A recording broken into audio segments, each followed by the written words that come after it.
Mimpi yang datangnya dari algoritma semesta, perlambang bagian daripada wahyu jin daripada setan, seorang kakek. Karena ada sebab-sebab, pintunya adalah energi yang menguasai ubun-ubun, yang menguasai otak, yang disebut dengan ruh robani.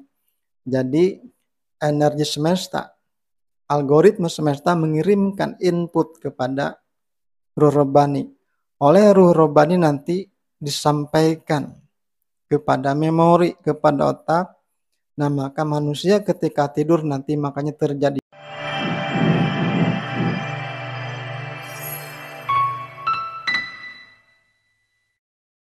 Saudara sekalian yang saya cintai, dimanapun berada, salam untuk semuanya, sampurasun, rahayu, rahayu, rahayu.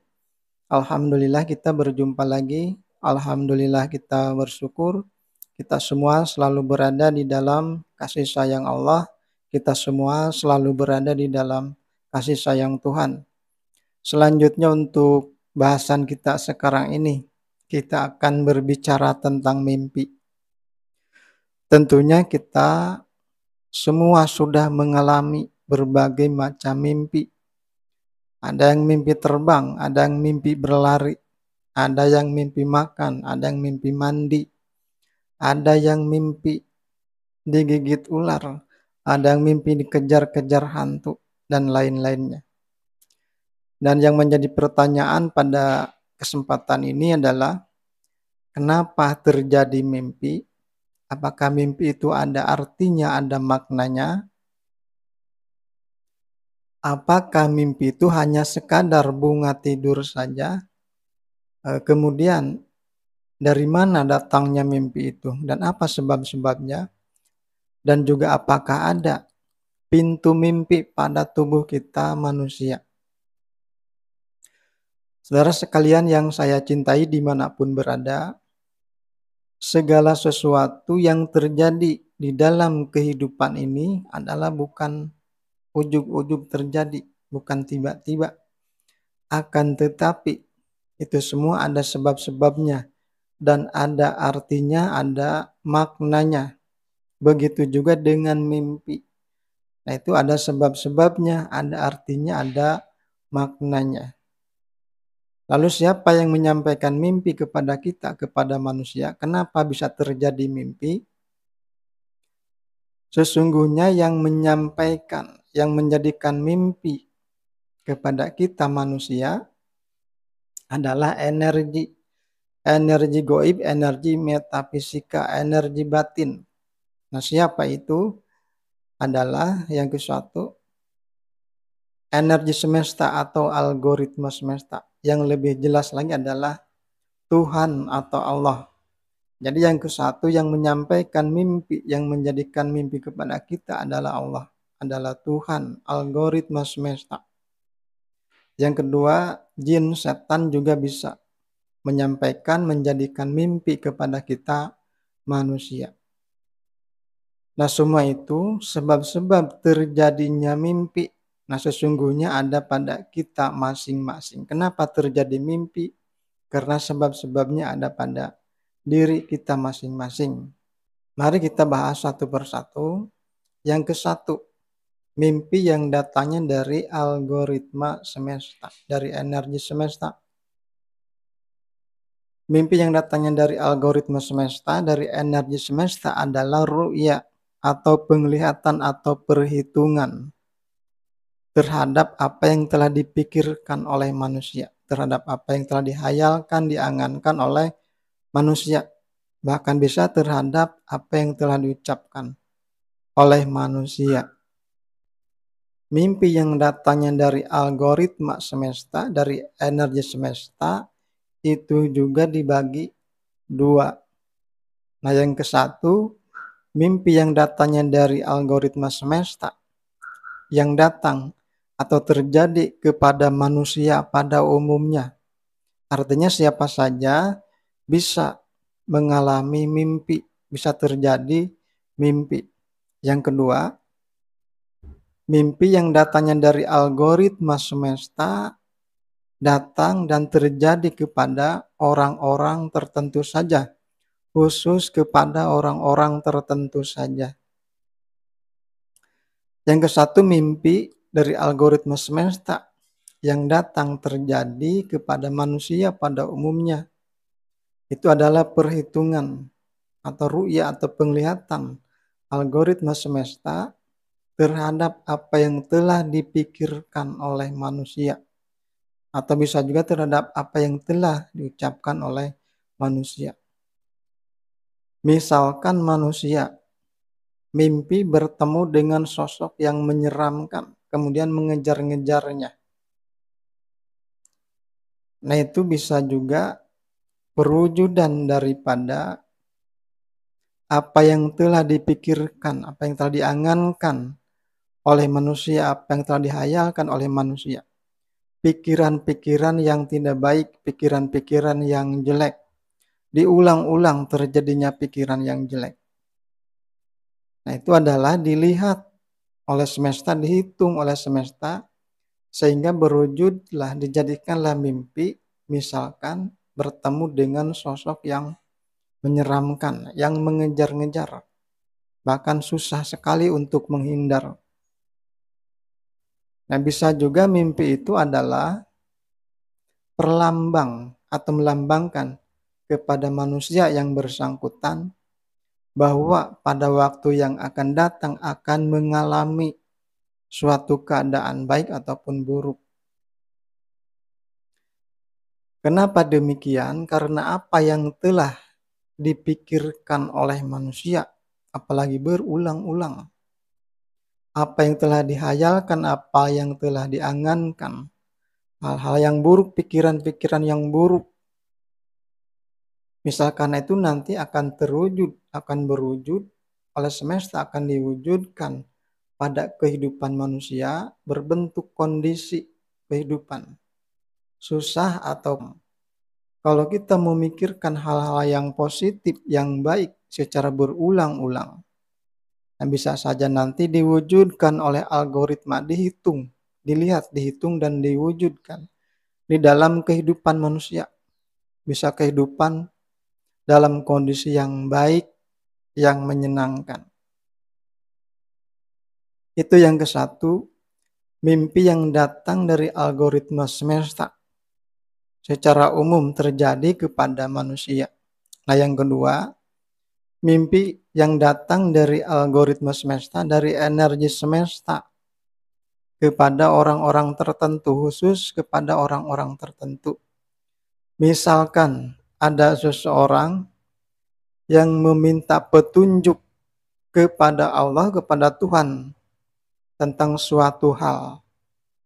Misalkan ada seorang wanita meminta petunjuk kepada Allah dengan cara melakukan sholat sunat istikharah. Jadi sholat sunat istikharah itu adalah sholat untuk meminta petunjuk kepada Allah. Misalkan seorang wanita tadi minta petunjuk kepada Allah tentang seorang laki-laki, jodoh atau bukan. Wanita tersebut kemudian melaksanakan sholat istikharah. Nah, nanti Tuhan atau algoritma semesta bisa memberikan petunjuk kepada wanita itu, salah satunya bisa lewat mimpi. Misalkan di dalam mimpinya wanita itu bertemu dengan laki-laki yang dimaksud, tetapi laki-lakinya dalam keadaan membelakang.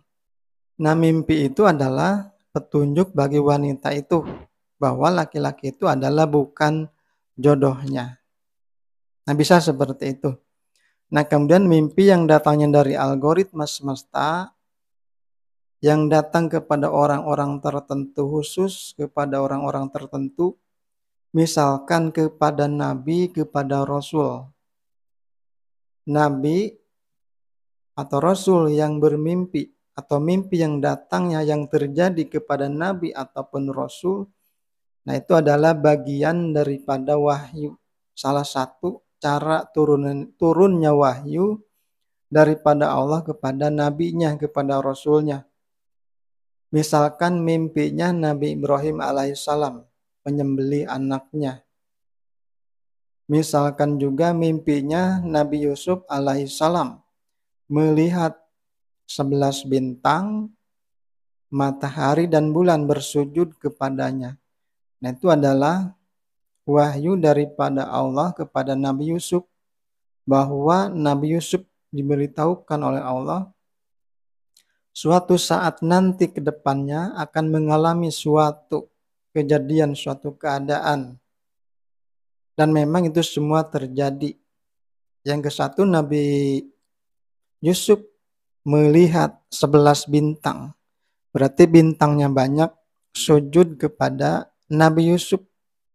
Itu bisa saja mengandung arti bahwa di kemudian hari Nabi Yusuf akan mendapatkan, akan mempunyai ilmu yang sangat luas, yang sangat mendalam. Itu adalah ilmu kenabian. Dan memang itu terwujud dan memang itu terjadi dengan Nabi Yusuf. Kemudian Nabi Yusuf melihat matahari sujud kepadanya, itu mengandung arti, mengandung makna. Di kemudian hari Nabi Yusuf akan meningkat, akan dinaikkan, maksudnya derajatnya. Jabatannya akan memiliki jabatan. Dan memang pada kemudian hari Nabi Yusuf mendapatkan jabatan di kerajaan pada saat itu di Mesir sebagai bendaharanya di kerajaan tersebut. Kemudian Nabi Yusuf melihat bulan juga bersujud kepadanya. Nah, itu mengandung makna, mengandung arti bahwa di kemudian hari Nabi Yusuf akan mendapatkan ujian berupa keindahan. Dan memang itu terjadi. Dan memang Nabi Yusuf di situ adalah sebagai pemenang ataupun tidak bersalah. Nah, itu adalah mimpi yang datangnya dari algoritma semesta. Nah, yang kedua, mimpi yang datangnya daripada jin, daripada setan. Apakah jin atau setan bisa menyampaikan, bisa menjadikan mimpi buat manusia, bagi manusia?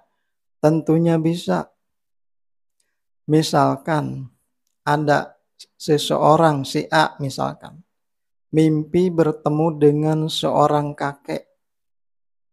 Nah, di dalam mimpi itu kakek itu berkata atau menyuruh kepada si A, disuruh mengambil jimat atau pusaka di kuburan tertentu atau di tempat tertentu.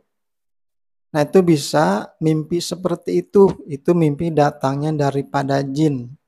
Nah, bisa saja jin itu adalah energi dulu yang sudah dipakai, sudah digunakan oleh orang tuanya, kakek neneknya, mbah buyutnya. Misalkan juga ada seseorang sedang mempelajari ataupun sudah mempelajari ilmu goib atau ilmu batin. Nah, bisa saja nanti energi jinnya itu, energi batinnya itu nanti datang lewat mimpi, menyerupai seseorang. Bisa saja nanti di dalam mimpi itu memberikan sebuah ayat, sebuah kalimat. Puasanya sekian hari, wiridannya sekian hari, kegunaannya untuk ini, untuk itu. Nah, bisa saja terjadi mimpi seperti itu. Nah, itu adalah dari jin. Saudara sekalian dimanapun berada, itulah mimpi datangnya dari energi goib, energi batin, energi metafisika. Dari algoritma semesta, bisa juga dari jin. Nah, kemudian apakah ada pintunya mimpi di dalam tubuh kita masing-masing untuk datangnya mimpi?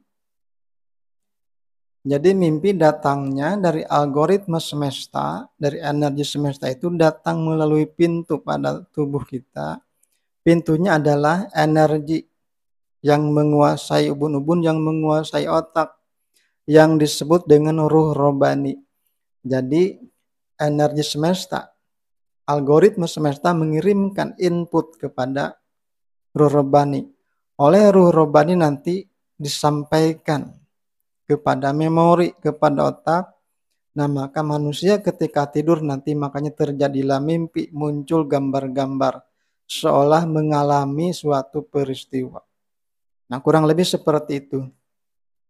Selanjutnya mimpi itu akan terjadi karena ada sebab-sebab pada kita masing-masing, yaitu dari pikiran-pikiran kita, dari apa yang kita hayalkan, dari apa yang kita imajinasikan, baik ataupun buruk.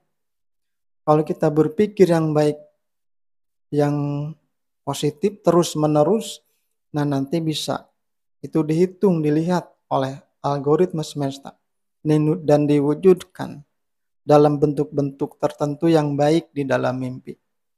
Nah, begitu juga apabila kita selalu berpikir yang negatif, berpikir yang buruk-buruk, yang jelek-jelek, nanti itu juga dihitung, dilihat oleh algoritma semesta dan diwujudkan suatu bentuk mimpi.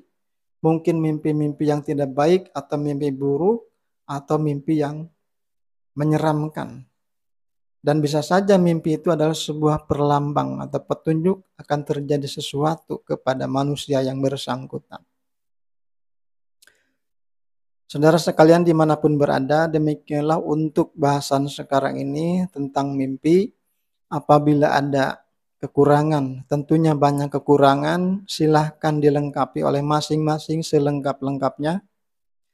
Apabila ada kekeliruan, apabila ada salah kata, mohon dimaklumi.